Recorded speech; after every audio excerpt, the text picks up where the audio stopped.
All right. Good morning. Shabbat Shalom. It's 9. So let's do some Torah study. I hear we start by singing, which is a good place to start. V'shamru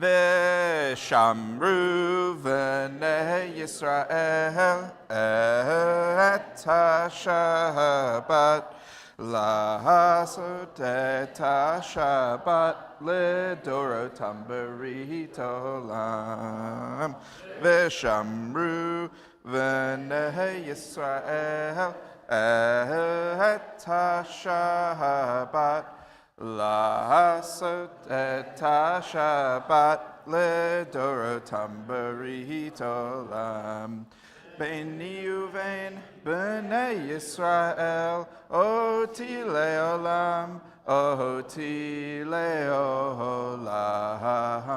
ושמרו בני ישראל את השבת לעשות את השבת לדורותם ברית עולם ששת ימים עשה אדוני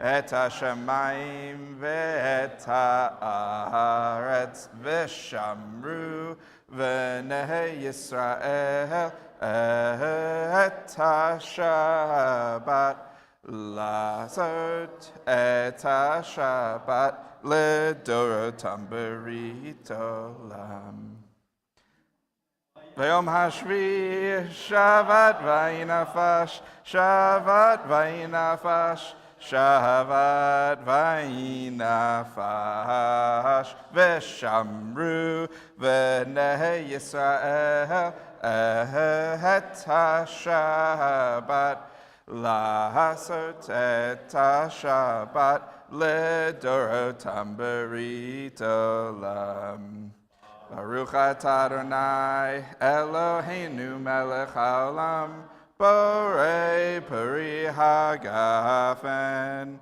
Amen.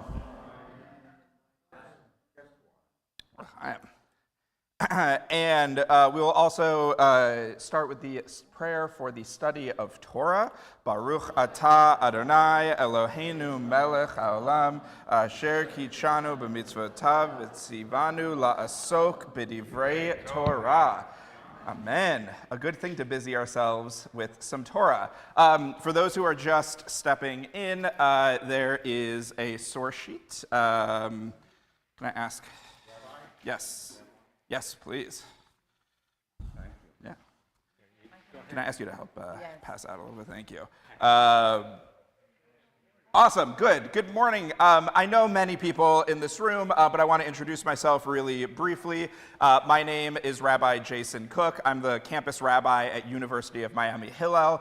Many of you excuse me, as I was reminded as I walked in here, many of you know me much better as Felicia's husband. My wife, Felicia Cook, works in the front office here. My son, Micah, is at Rambam. So we are very, very much in the Beth Am family, though on Friday nights I'm usually a couple miles away. It's a real pleasure to get to join you all this morning. Somebody said this like rabbis love doing Torah study. Like we go to school for 5 years in order to learn and do Torah, and then they make us do other things also. But actually studying and learning and teaching Torah is a true passion of mine, certainly. And when there's an opportunity to come and work and be with a new community, or at least a new group, this is certainly my community, it's a really exciting opportunity. So I will both apologize and not apologize for not being Rabbi Barris. You can take the good and the bad with that one.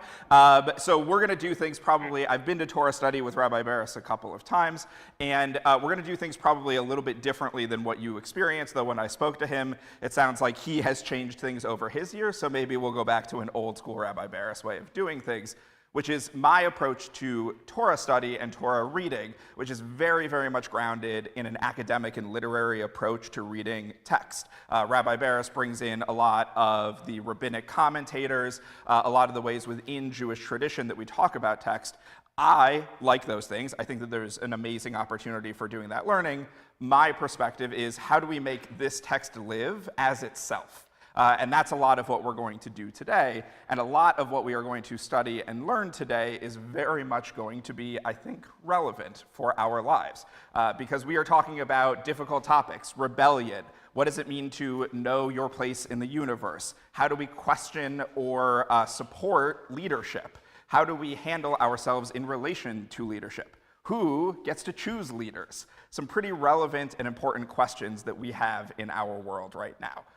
We're going to start, though, with a slightly different question. I want to talk, by the way, there is a source sheet going around. I printed off 35 copies, so I think I'm pretty okay. Also, hello to the people watching at home. You have easy access to the source sheet. The source sheet is a great jumping off point, but it's not going to be the be-all and end-all of our conversation. It just highlights a couple of the specific texts that I want to look at. If you don't have the source sheet in front of you, I'll be able to call it out either way.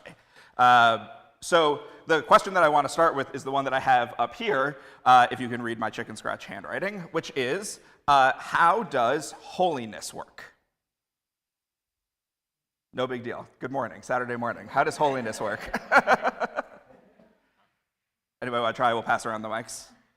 Where are the mics? Yeah. It's on. Is it on? Well, let me see that. Yeah. Not on. Not on.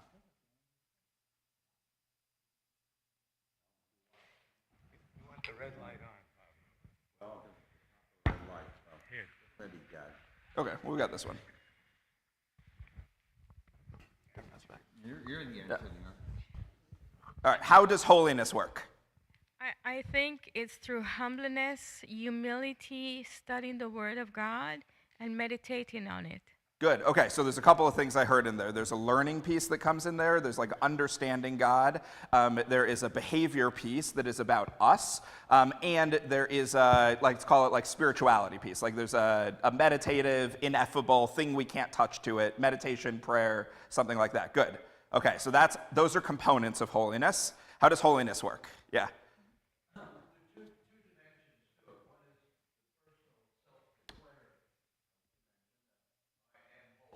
Okay.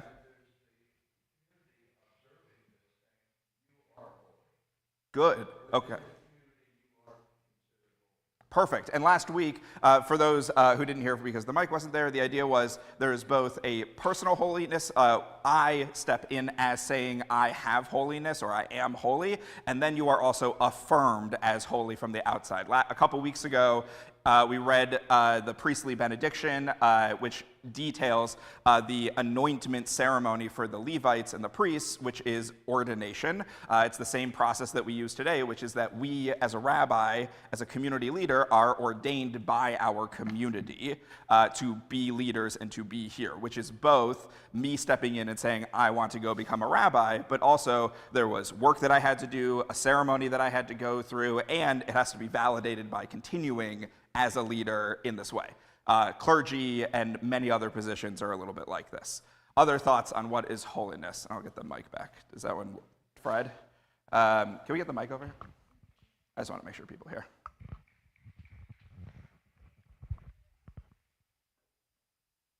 One and then two, and then we'll Hello. So it's to me, it's like aligning yourself with God to be more like God and to be obedient to God. That's what I thought holiness was. Cool. So it's like all about the relationship between God, right? Like there is a relationship between God and a give and a take, and we're going to do things and have obligations as a result. Perfect. One and then two, and then we'll go on.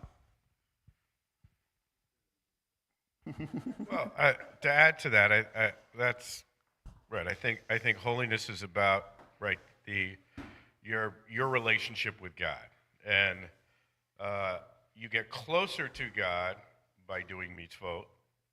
Get farther away from God by not doing mitzvot. And so I think that's the definition of holiness. Excellent. So there's a Jewish practice piece there too, right? Doing God's commandment, mitzvot, and growing closer or further from is a component of this holiness aspect. Good. I think all of these things are part of it. And another big part of it, I think, is the opposite of selfishness. So there's a selflessness, because if you think about that, once you're not selfish and you're scanning the environment for others, for what needs to be done, tikkun olam, and things like that. So it's selflessness. Amazing. selflessness, open-heartedness, being able to connect.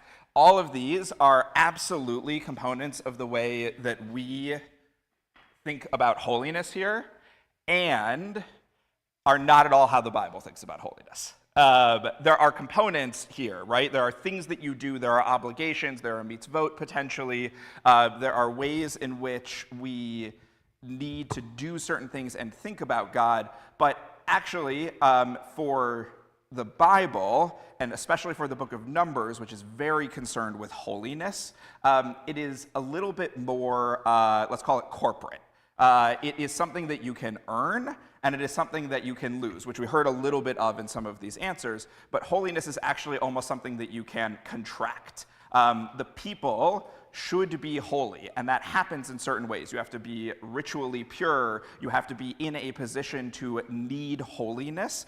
There are certain people who can sacrifice and certain people who cannot sacrifice. There are very distinct roles around what holiness means. In the 21st century, when we think about God, when we think about theology, we think about a world where God is everywhere, right?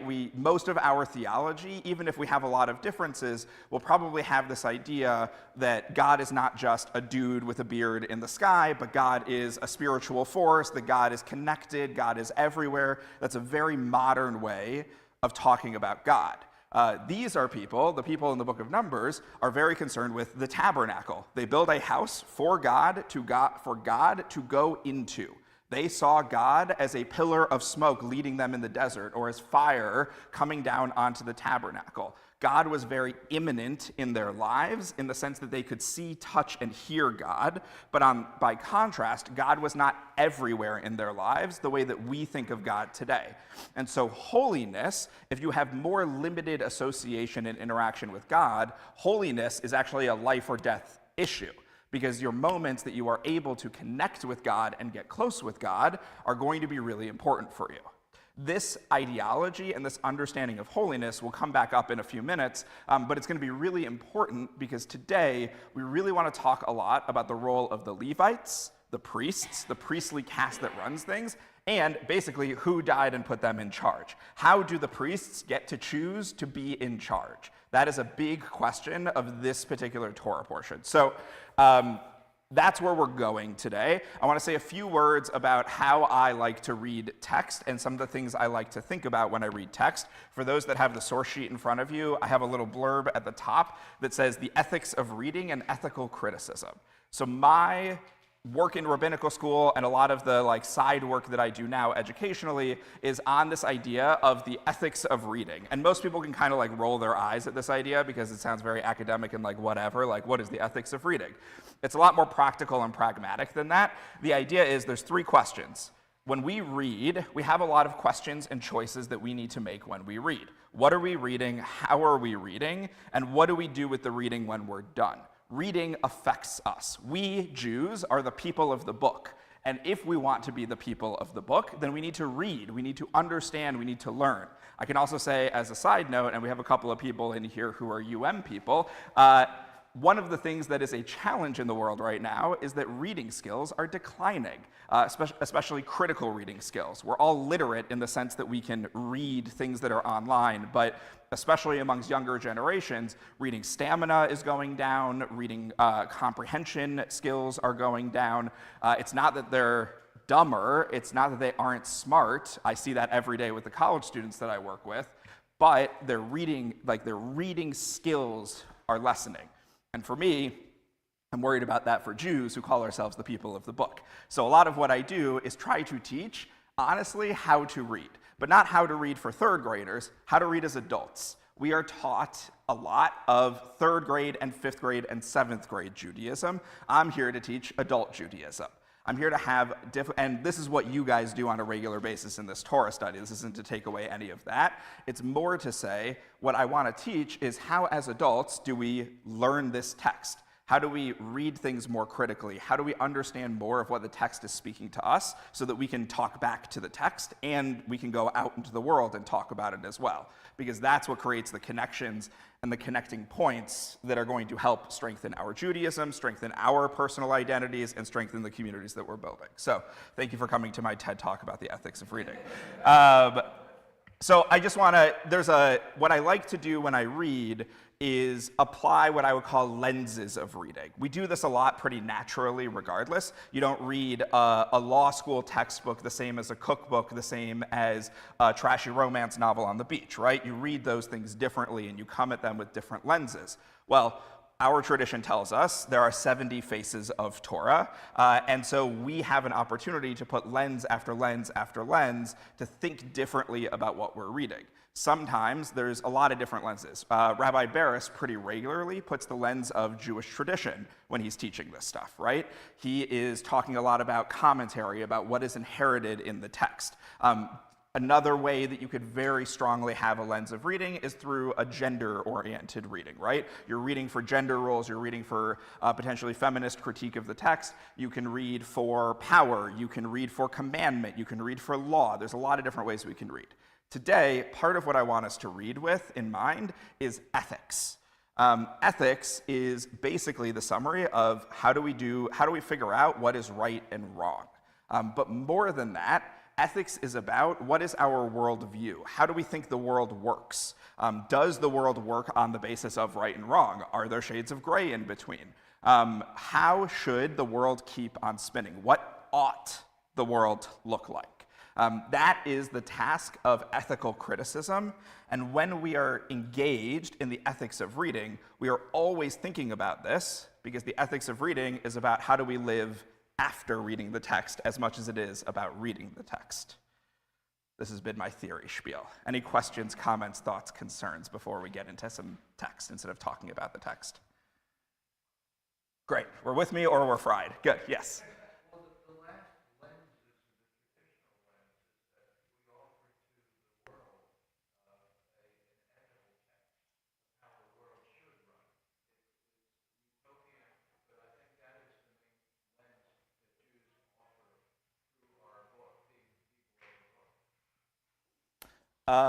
I think, so for those at home, the question was, or the point was, we sort of naturally or inherently offer an ethical reading because the Torah is a utopian vision for society. Is that the idea? I think that we shouldn't take that reading for granted as part of where I come from, I think. Which is maybe why you're bringing it up right now, is that yes, we as a Jewish people inherently see the Torah as an ethical text. It is a guidepost, it is a signpost for us as people. Torah is also a work of art and literature and a thing that exists in the universe. And so one of the things that we need to be, I think, responsible about how we read is being able to say, I'm reading this with a great deep love in my heart for it because it's mine and it is my guidepost and it's my ethical utopian vision. And I want to read it with some distance that the world sort of naturally provides us. And I think that as we find those tension points between what the world naturally provides us and what our Judaism sort of demands of us, we're going to find some interesting things that's going to help move us. I'm all about finding the gaps between what is here in the text and what is here in my heart. And maybe there's no gap, and that's a really exciting moment for us to really, like, we've all had these moments when we're reading that, like, it's like in your heart, right? Like, everybody has a favorite book, everybody has this favorite moment that you think about all the time. That's when there's no gap, right? It's exactly where you are. Sometimes you read a text and you're like, whoa, I don't know about that, right? Take your pick of your 24-hour media, right? Take your pick, or maybe it's a philosopher who you disagree with, or the Torah that you disagree with, and there's a huge gap there. Well, we have to navigate that too, because this is our text, and it's part of our heart and part of our soul, so we need to be a part of it. I swear we're going to read text, yeah.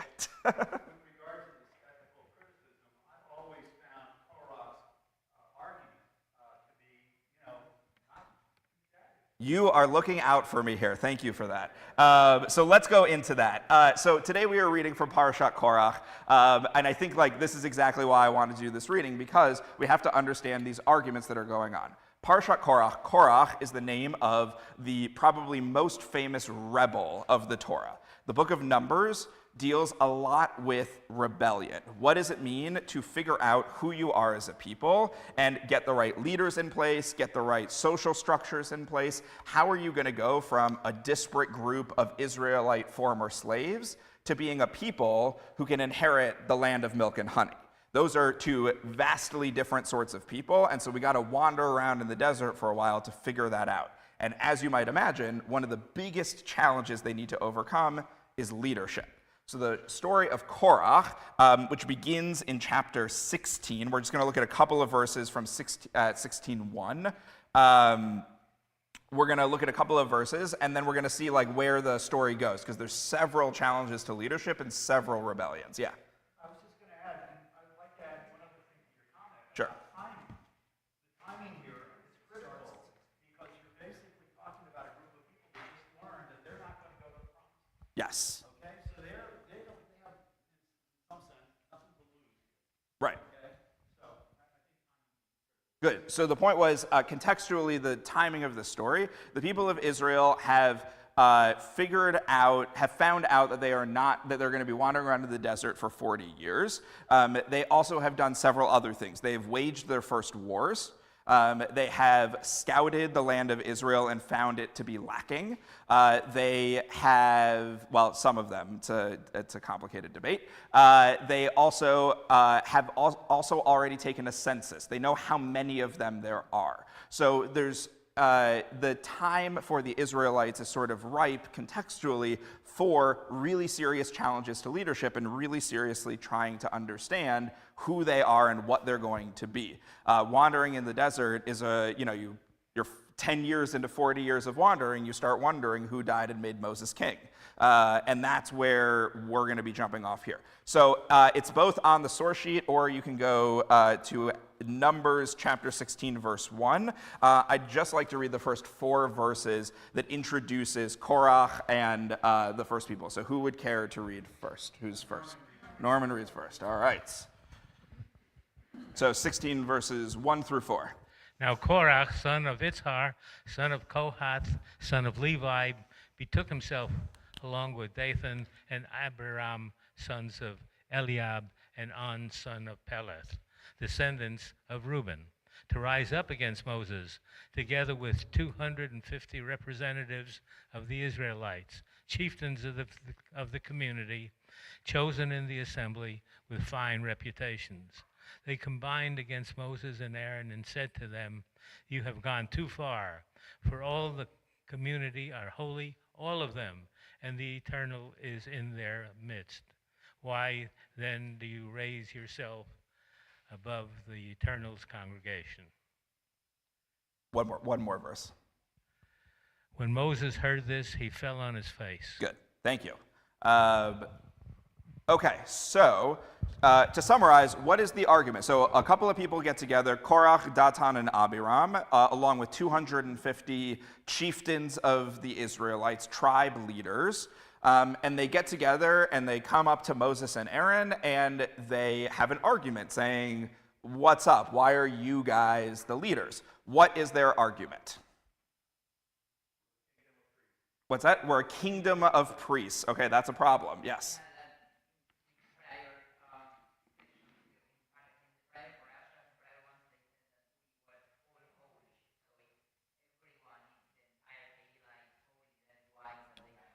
Right. If some people are holy, why are some people holier than others, right? If everybody is holy, how are some people more holy? How is it that there is an entire community of Israel that is holy, because God said it in Leviticus, God said it in Exodus, God has said it on several occasions that all of the people are holy? How could Moses and Aaron just decide that they get to be the leaders? How do we feel about this argument? Okay. Why do you think it's legit? Wait, hold on. Oh, that's that one.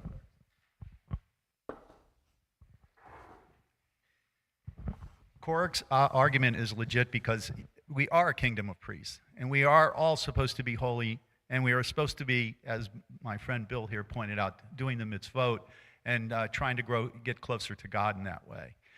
Okay, I think where it goes astray is that it's an argument for the sake of heaven. And that's not an original idea. That's from Rabbi Jonathan Sachs. But it's, in the end of the day, he's not making the argument for the sake of heaven. He's making the argument for himself. Good. Okay, so we'll talk about that nuance, yeah. Yeah. This is fun. I got to work out at this Torah study. My only issue or one of the issues that I have with the question is that the fact that the entire Kehillah is holy doesn't mean that there cannot be leadership. I think that one and the other are not inconsistent. Good. Okay. So there's some nuance here, right? And that maybe is also pointing to why this wasn't an argument in good faith. Because why can't leadership be distinct from holiness? There are some reasons for it, but we'll talk about those in a minute. I had 1 and then 2 and then 3. Yeah. But God chose Moses, okay, and we should have faith in God's judgment and not question him. And one could ask for some explanation, but not to, actively challenge God's thing if you want to be holy. Good, right? So if God put who died and put Moses and Aaron in charge? God. That's a pretty good person. We have 1 and then 2 and then we'll move around. Could you pass this down? Same thing along that line. My understanding is that it is clear up to this point that Moses has a direct relationship with God, and what he's doing is direct from God. So is the issue with Moses or is it with God? Because it is God that is given the instructions that Moses is carrying through. Good. So we're going to nuance in a second who is the complaint against, because that is actually a really important key here, because there's actually 2 complaints that are going on, but we'll point that out in a second. One more, and then I want to add some pieces here. There's also a component of jealousy going on here. What Korach says is to Moses, why do you raise yourself above the rest of us? And throughout the Torah, we're told that Moses is the most humble person in the world, that he didn't raise himself. He wasn't the one doing it. And I'm detecting that Korach is just jealous of that. Yeah. I mean, I think the jealousy, there's so many, I think one of the things that I love about this story and a lot of biblical stories is we can so imagine where Korach is coming from, we can so imagine where Moses is coming from, partially because they don't actually tell us where they're coming from, right? Moses fell on his face. So clearly Moses always expresses humility, and we always see in the character development of Moses that he has a pretty good understanding of what his relationship is with other people. He's pretty good about that on a regular basis. Korach, you could imagine, here's this dude who's a priest. We're going to talk about Korach's identity in a second, who is saying, I'm a priest, and you got Aaron over there who's also a priest. We're from the same family. We're doing the same things. Why should Aaron be the guy who goes into the Holy of Holies and not me? It's natural to feel that sort of jealousy, even if it's maybe not necessarily appropriate. So I know there were some other hands up. I just want to add something here. We won't go away from this block of text. I just want to talk about hierarchy in the Israelite society and in the ancient Near East. So, because the hierarchy is really, really important, there are 2 different complainants in this particular complaint. Who are they? Or 2 groups of complainants? What's that? Good. So there are Datan and Abiram, who are descendants of Reuben. So they are regular old tribe members from the family of Reuben. And then there's Korach. And who is Korach? He's a Levite. Good. So this is an important nuance and distinction in this particular chapter. And the Korach story, or the rebellion stories, take place over 3 chapters, chapters 16, 17, and 18. And there's basically, depending upon how you count, 3 or 4 different rebellions that kind of crop up. Datan and Abiram and Korach are 2 different rebellions that kind of happen at the same time. So the hierarchy for ancient Israelite society went something a little bit like this. There were the average tribes. This is not a good pen. So I'm sorry for that. Tribes. So you would have just people, right? Datan and Abiram, people like yids in the community, whatever, they're people. Then ahead of the next layer up, you would have some sort of chieftain. None of you can see this handwriting. So some sort of chieftain, these are village leaders. It's apparently 250 of them that get together. These are the appointed leaders of respective families. Maybe they're heads of household. Maybe they're heads of like big like corners of each household. Each individual tribe, the tribe of Reuben, has numerous families within. So these are the heads of the numerous families within the tribe of Reuben or Judah or whatever. So tribes, then chieftains. Then we have the chieftains are all of the 12, 13 tribes. And then ahead of them are the Levites. The Levites are the tribe from which priests can come. It's a little bit of a misnomer to call it the priestly tribe because not all Levites are priests. Some Levites are just Levites.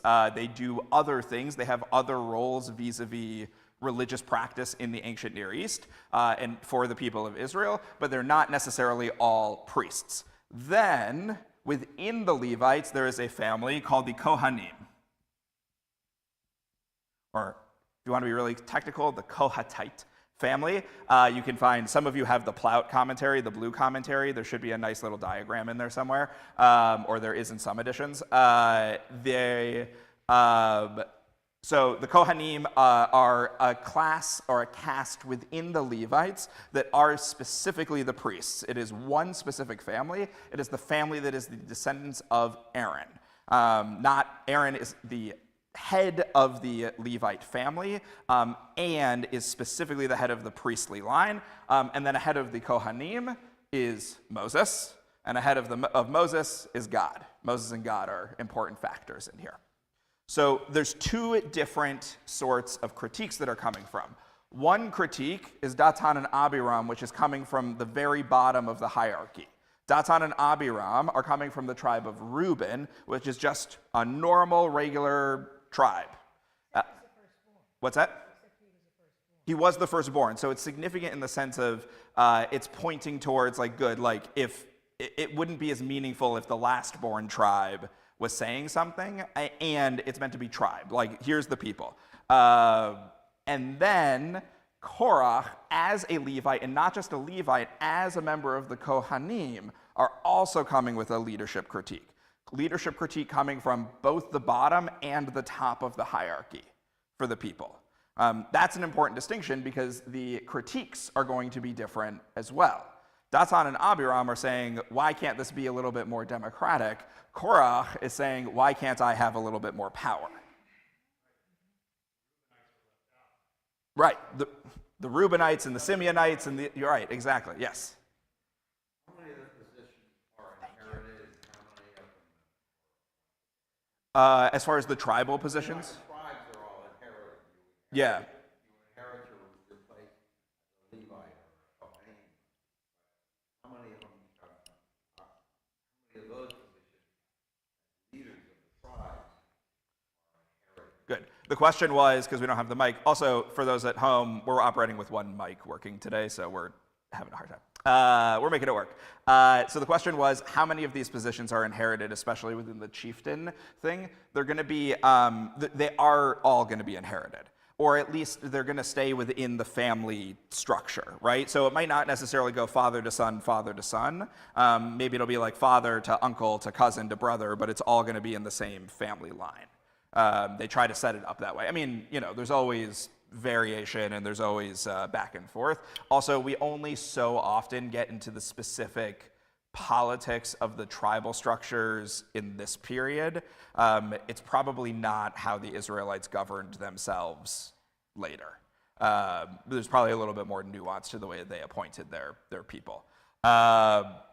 Okay, good. So I wanted to make sure to point out, as we continue through this, we have these important critiques of leadership, which are coming up on the basis of, we have this question of holiness. Who is holy? Is everybody holy? Is nobody holy? Who gets to participate in holiness? And then the question is also about leadership.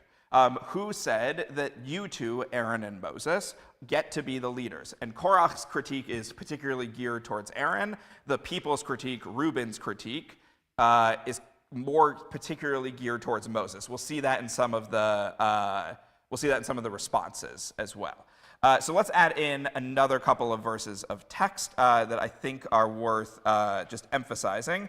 This is going to speed us up along also to our triennial portion here. So could we just add in Numbers 16, verses 20 to 22? And Adonai spoke to Moses and Aaron, saying, "Stand back from this community, that I may annihilate them in an instant."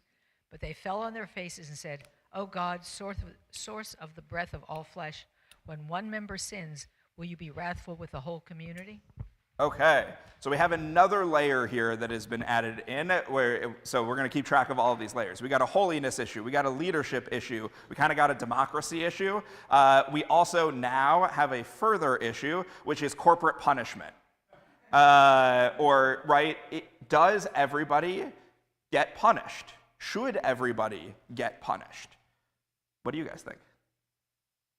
Shades of Sodom and Gomorrah. Yes, 100%. This is absolutely shades of Sodom and Gomorrah. There are actually other stories also. This is a very common theme and question throughout the entire Bible. Sodom and Gomorrah deals with this story. This story deals with this issue. The story of Jonah deals with this issue. It's one of my favorite issues to study. If I could teach a class, it would be on this. This is a great 6-week learning class. Yeah.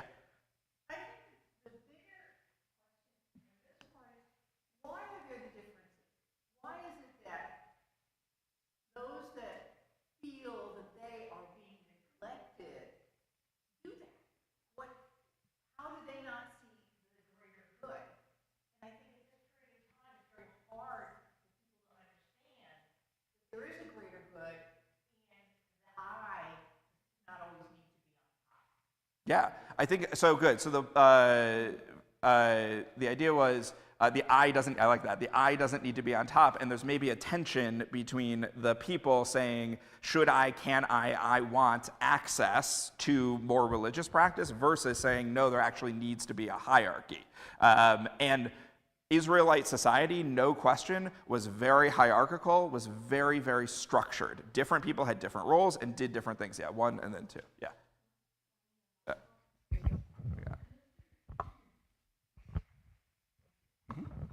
What Nancy just said brings us back to the selflessness. But anyway, what I was going to say, it's ironic that Reuben's descendants are being saved potentially by the one they're going against, Moses, falling on his face, when Reuben saved Joseph. Nice. Ooh, a nice overlap there. I like that. Yeah, I think that's definitely, the Bible likes these sorts of overlaps like that. One, and then two, and then I do want to add in a couple more things. Just one thing I think we always have to think about is that God spoke to Moses and Aaron. God doesn't speak to anybody else.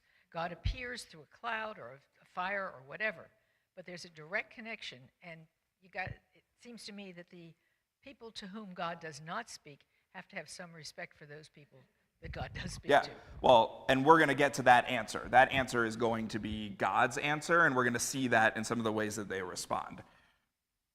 And then we're going to go on. I think if you want to use modern terminology, you would have to say this is an issue for sedition. And how does an authoritarian organization deal with sedition? How do they punish? How do they eliminate sedition? I think one of the things, I think you're totally right in talking about how does authority deal with sedition.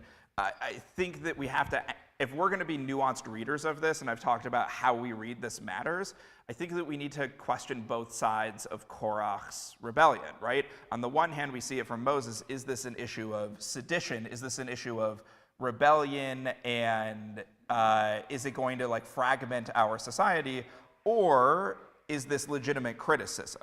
And the answer is going to be this is not legitimate criticism, by the way. That's what the Bible is going to give us. One of the questions that we need to ask ourselves, we have very different experiences of this in our lives, right? We live in the United States of America. It is a free society. It is a society that we expect to be able to critique and that we expect to be able to have freedom of thought and freedom of action, those rights are not necessarily enshrined. They don't have rights ideology, period, in biblical times. And so the biblical authors and Israelite society are dealing with a very different set of values and a very different set of nuances here. I think it's similar lessons. We got to decide what we're going to take with this, because I think that the way in which God answers this is going to cut against some of our modern values, even if we might be inclined to agree, because this is, as we said at the outset, our ethical signpost, right? How do we deal with the tension of the fact that this might cut against our values while at the same time being a part of our values? It's a tough thing to do. So we got to be nuanced readers. So I want to add in a piece here. We're going to flip ahead to number 16, verses 28 through 33. This is going to be God's response to both sides of the rebels. So God basically announces to Moses, I am going, okay, fine, I'm not going to smite the entire congregation of Israel. I'm only going to deal with these people. And actually, it's a little bit different. There's this tension, and Moses basically says, we need to resolve this. Verse 28 picks up with Moses saying how we're going to resolve this. So who's the next reader? Oh, but the mic is back here, I think. Thank you.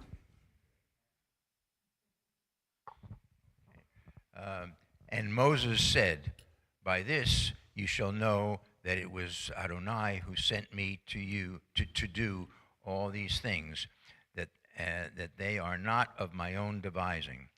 If these people's death is that of all humankind, if their lot is humankind's common fate, it was not Adonai who sent me.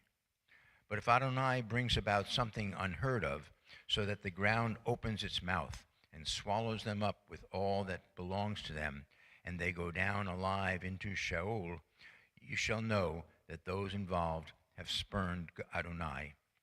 Scarcely had he finished speaking all these words when the ground under them burst asunder, and the earth opened its mouth and swallowed them up with their households, all Korach's people and all their possessions. They went down alive into Sheol with all that belonged to them. The earth closed over them, and they vanished from the midst of the congregation. Excellent, thank you. Woo! Strong stuff. The ground eating you alive. No sooner had Moses finished speaking as God was like, yup, I'm down for that. So I want to point out a couple of things in this passage technically, because I think part of also becoming stronger and stronger readers is being able to do good literary appreciation.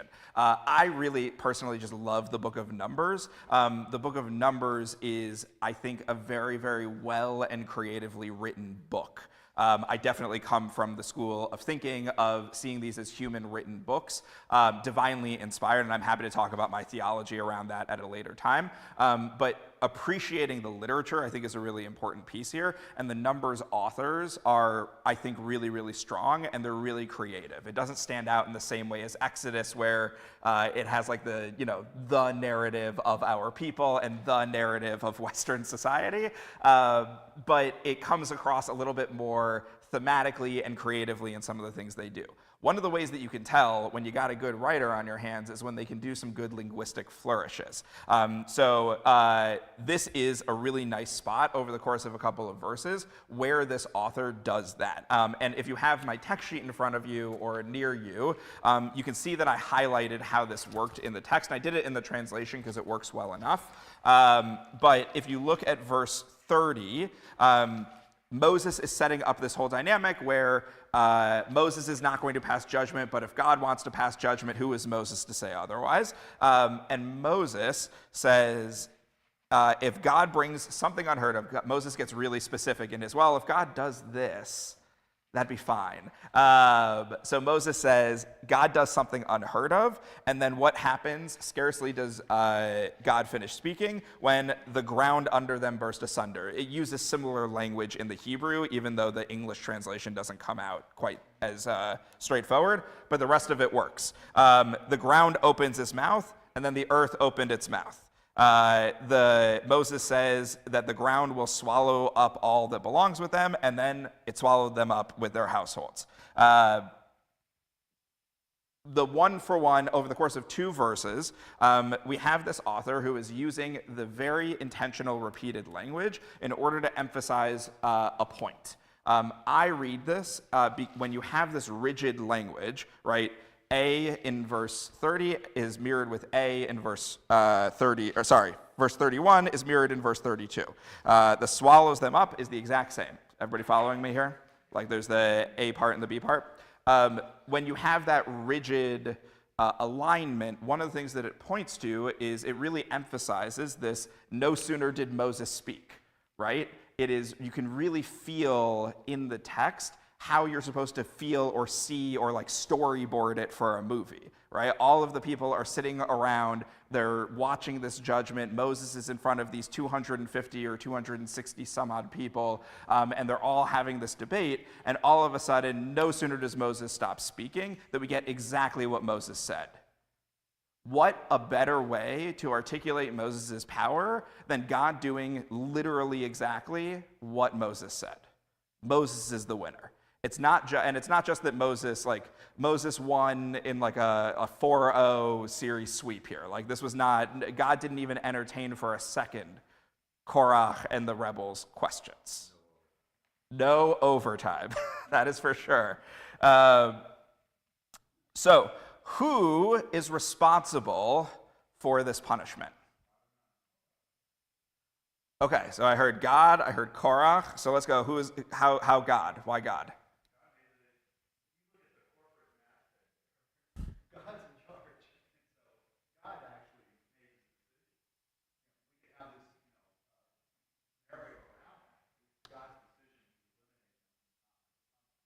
Good. God is the person, or God is the figure, let's say, who is doing the eliminating, so God is responsible. Yes?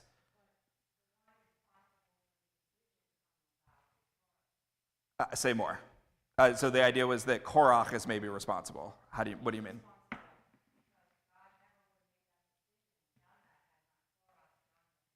Yeah, 100, good. Right, if Korach hadn't acted, and we might even also speculate, I think this is like a pretty broad speculation that isn't necessarily in the text, but Datan and Abiram are chieftains from the tribe of Reuben. They become a whole lot stronger when they got a priest on board.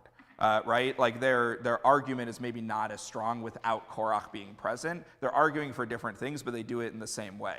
So maybe Korach really is, and that's why Korach gets excoriated by Jewish tradition, by the way. Jewish tradition cannot stand Korach and what his rebellion is because he incited all of the people and not just himself. Yeah. But I look at Dathan as being an instigator. Yeah. If you go back to the golden calf, Dathan was involved. And when they left Egypt, Dathan had something to say. Yes. So to me, he instigated Korah to go up and say, hey, why ain't you better than this? Good. We hear from Datan in other parts of our stories, and he is a bit of an instigator. So clearly there's instigation coming from the people as well. I would also just like to make a case that Moses is responsible here for the punishment. Moses says exactly what God does. Moses could have said, drown them. Moses could have said, like, punish them generically, and then God could choose what the punishment is. But rather, Moses said it, and then God did it. And Moses has some pretty special powers. So that's another option, I would argue. Yeah. But to that, Moses is trying to get is saying something that is so out of the realm of any normal experience that this is not something that you could say, oh, this has happened before. This is as amazing as the splitting of the sea. Yeah. This is as amazing as the slaughtering of the firstborn. This is a God thing. And Moses is not saying God will do this. He's saying if God does something such as. So therefore it's a different thing. He's not saying I'm telling God to do this. I'm giving an example of something God might do. And so he's suggesting and saying, okay, and the guy goes, good idea. Yeah. Yeah, okay, so I saw some practical. That's good. I'll add that to the punishment list. We'll do 1 and then 2, and then we're going to go on and add a couple things in here. Don't you think that God put the words in Moses' mouth about what to say? So potentially, right? Like, potentially we read it that way, that God told Moses what to do. Yeah.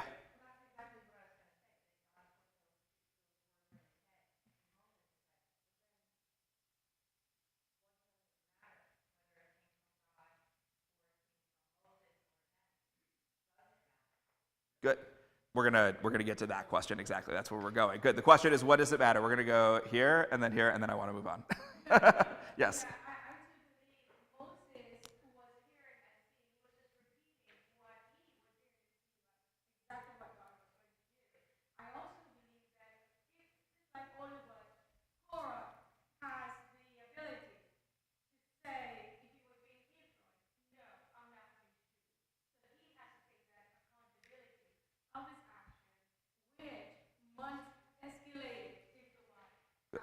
So Korach taking responsibility. I just want to. I know we had other comments. I'm going to push on something a little bit, which is just what Moses' role is and how a prophet works.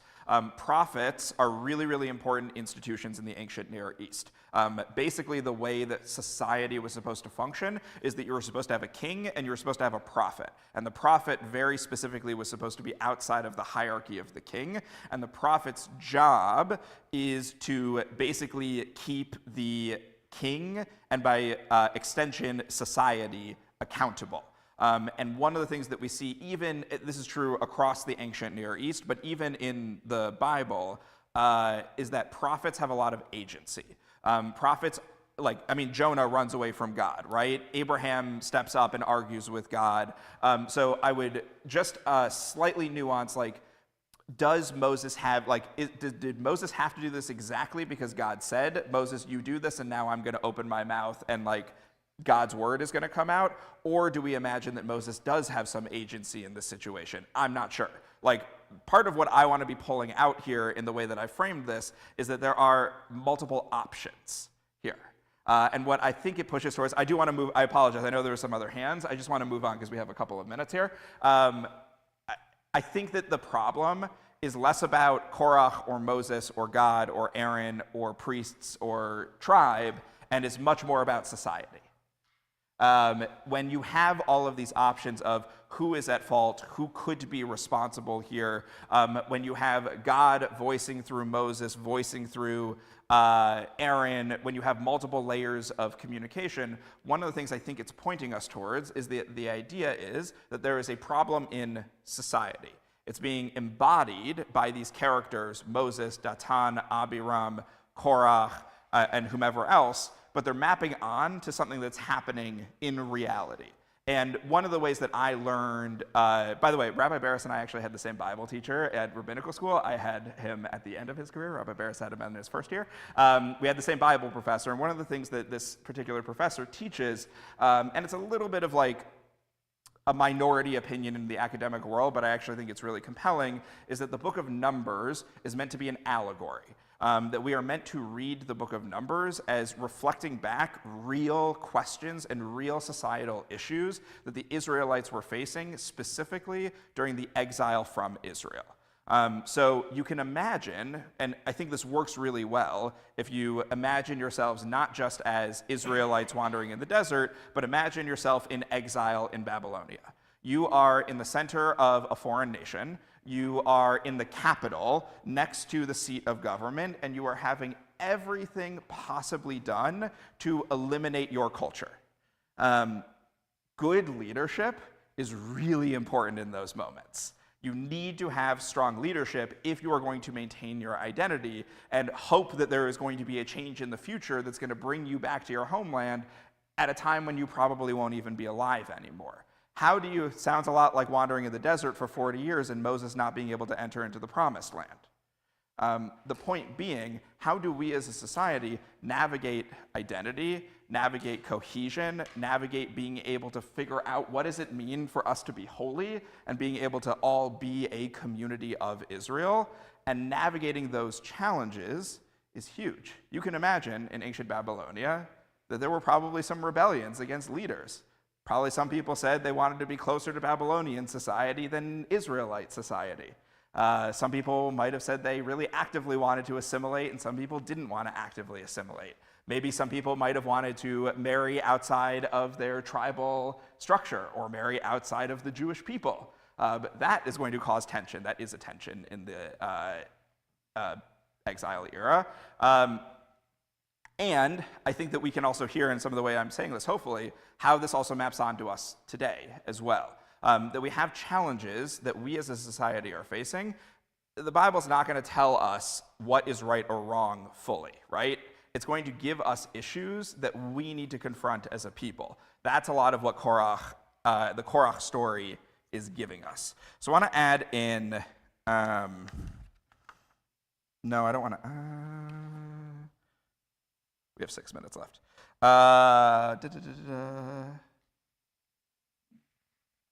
Okay, so I want to just get to, I think it's a beautiful image and it's a good place for us to end, I think, is what is the response to the people?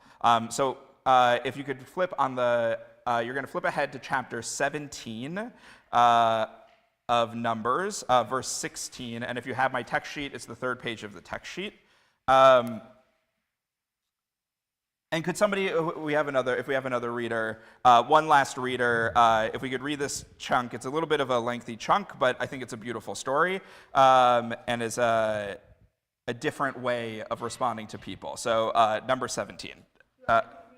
Yeah, that's fine. Okay.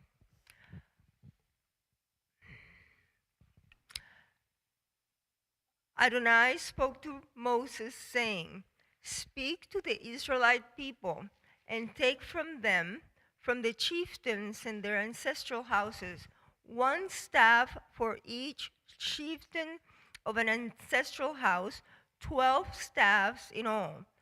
Inscribe each one's names on his staff, there being one staff for each head of an ancestral house.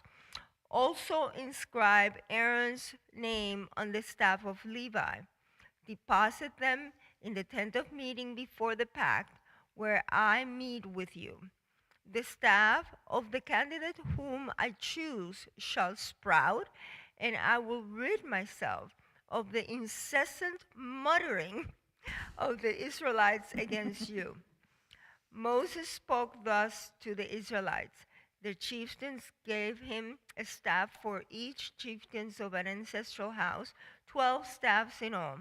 Among these staffs was that of Aaron. Moses deposited the staffs before Adonai in the tent of the pact. The next day, Moses entered the tent of pact, and there the staff of Aaron and the house of Levi had sprouted. It had brought forth sprouts, produced blossoms, and borne almonds. Moses then brought out all the staffs from before Adonai to all the Israelites. Each identified and recovered his staff. Adonai said to Moses, "Put Aaron's staff back before the pact, to be kept as a lesson to rebels, so that their mutterings against me may cease, lest they die." This Moses did, just as Adonai had commanded him, so he did. Excellent, thank you. A long chunk of reading, and I know we're right up on time here, but I wanted to, and I like this, I just love the image of the staff sprouting. That we have a story, and we have 3 chapters basically that are fire and brimstone. We have the ground swallowing people up. One of the sections that we didn't read is that they also, I think this is the most metal thing ever, they take the fire pans that the rebels use and they re-smith them to make into the altar so that you always see the metal that God, that they desecrated, that God used as a sign. Like, that's pretty metal. Like, we have all these like very harsh images, but then the sign of leadership is the sprouting of a tree. And I think that that's really distinct. I think that there's an understanding that questions of leadership are really difficult for society. They put you through hell. We, as an American people, have experienced that for a pretty long chunk of time right now, and that's not a political statement. I think that's like a statement about like where we are as a society in the United States. I think that we, as a Jewish people, have been experiencing a lot of this, particularly after October 7th. Although I would argue that needs for leadership and vision for the future was something that was a need before October 7th as well. I think that we experience this on a regular basis, both in our personal lives and in our life in general. I think that we live in, frankly, difficult times. We don't live in the only difficult times. We don't live in the worst times necessarily. We can have the suffering Olympics later. But I do think that we live in a time that needs strong leadership, that needs clear voices, that needs strong vision, and that needs people who care about things like learning, that care about things like holiness, that care about things like connection and relationship, the things that make us who we are. Our job is to figure out how to navigate the upheavals that the world is bringing us with all of the things that we've inherited from this holiness, from our way of reading, from our ethics, from the things that we see every single day. So I hope that this is a start of a conversation, not an end of a conversation. I hope you leave with more questions than answers, ideally, and that this is something that we'll hope you'll hold throughout this week as you see what your life looks like and think about the rebellions that we see and the ways in which we might make leadership grow and sprout in the future. Shabbat Shalom.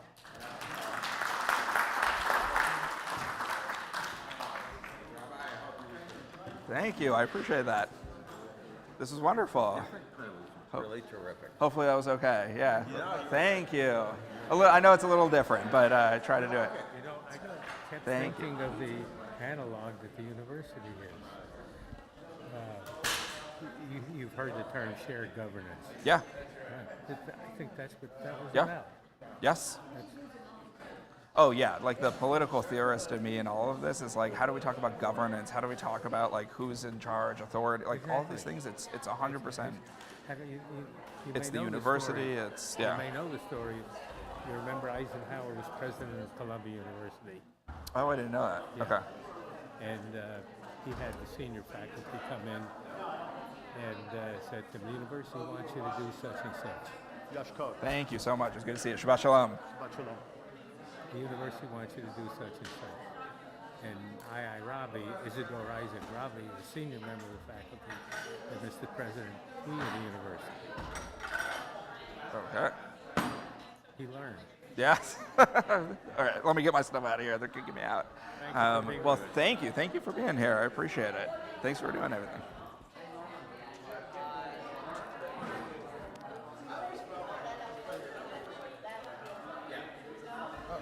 Here, I can give you these back.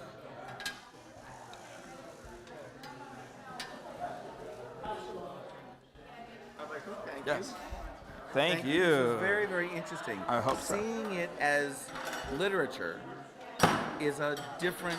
You're right. It's definitely different. It takes like a different. And I can hang in a lot of different worlds. It's fun. Right. Thank you. Daniela. Thanks. I enjoyed Good that. to see you, Thank Daniela. I really Shabbat Shalom. enjoyed it. Good. I'm glad. It's fine. Yeah, if they have me, I'll be here. Every now and then, I try to sneak in and sit in the back, but I try not to blow up Rabbi Barris' spot. Right. Remember your mic. Oh yeah, thank you. Yeah. I'm glad you said something.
Check, check, check. This.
independence and lack of it.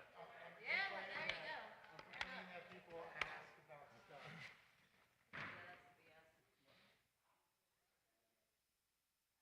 You're too nosy for that, Billy. Give it a try. We're going to try our best. ¿Cómo dice en español? Oh, and I didn't tell you last time with the microphone, I had to use the rabbi mic for the whole thing because the vocal mic was dead. Oh, it just died? Like, before the service started, I was like, oh, I turned it on, and then it instantly died. I was like, oh, okay. Good. Make a note of that. I haven't had that in the other room, but No, but it's now you get to send an email. I sent one last night. Now you get to send one. I have to talk to Troy about it. So I'll talk to him. Well, you'll mention my email.